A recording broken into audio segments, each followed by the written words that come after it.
अस्सलाम वालेकुम, आदाब। मैं हूं फरहाद। आज पीपीएन स्पीड न्यूज में सिर्फ 5 मिनटों में देखेंगे 22 जून की 25 बड़ी और अहम खबरें।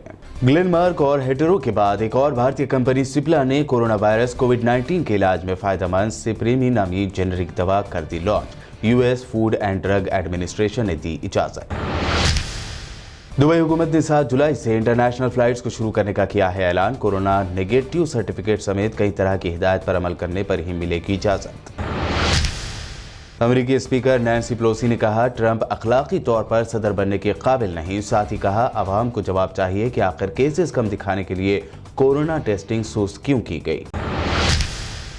जम्मू कश्मीर के जिला राजौरी के नौशहरा सेक्टर में एलओसी पर भारत पाकिस्तान के दरमियान फायरिंग हुई। एक फौजी जवान हुआ शहीद। करीबी बस्तियों में फैली खौफ की लहर।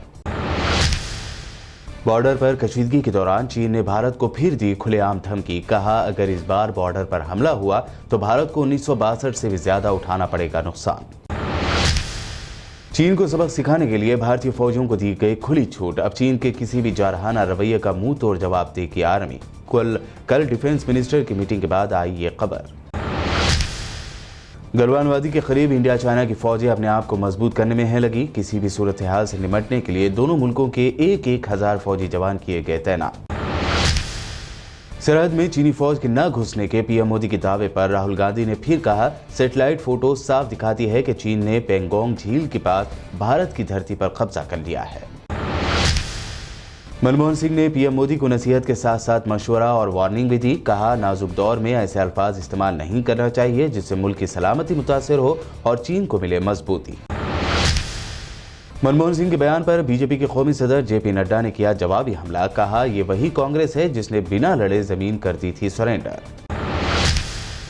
एक्टर और पॉलिटिशियन कमल हसन ने 20 जवानों की शहादत पर पीएम मोदी पर किया तनकीदी हमला। कहा, लोगों के जज्बात से खिलवाड़ करना बंद करें। सवाल पूछना देश के खिलाफ नहीं होता।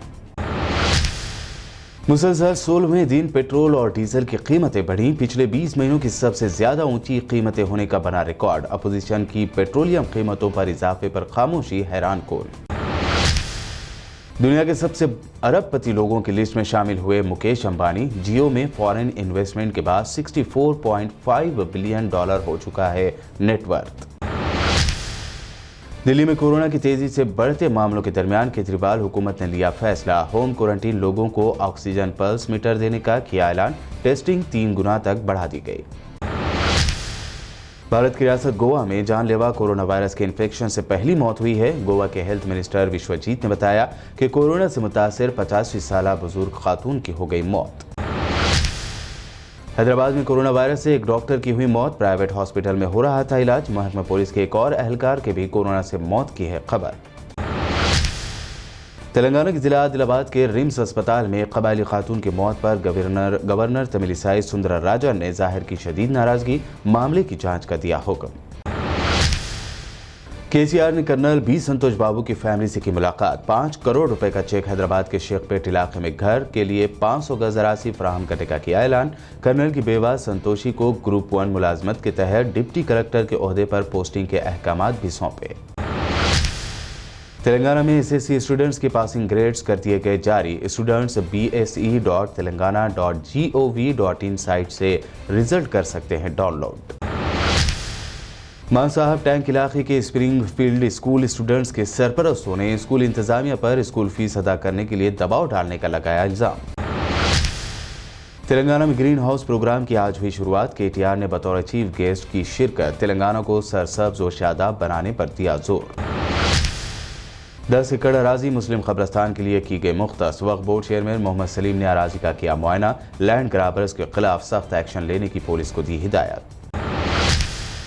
शहर हैदराबाद के कोठी इलाके में वाक़ कोरोना कमांड कंट्रोल सेंटर के मुहासरे की कोशिश पर तेलंगाना बीजेपी के सदर बंटी संजय और दीगर लीडरों को कर लिया गया गिरफ्तार।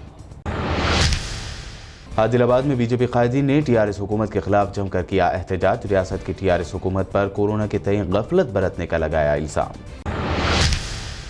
महकमा मौसमियात ने फिर एक मरतबा तेलंगाना में बारिश और तेज हवाओं की जारी की वार्निंग। 25 और 26 जून को तेलंगाना के बाज़ मकामात पर तेज हवाएं चलने का भी जाहिर किया अंदेशा। पीपीएन स्पीड न्यूज में ये थी दिन भर की अहम खबरें। हमारे चैनल को सब्सक्राइब जरूर करें। देखते रहिए पीपीएन चैनल।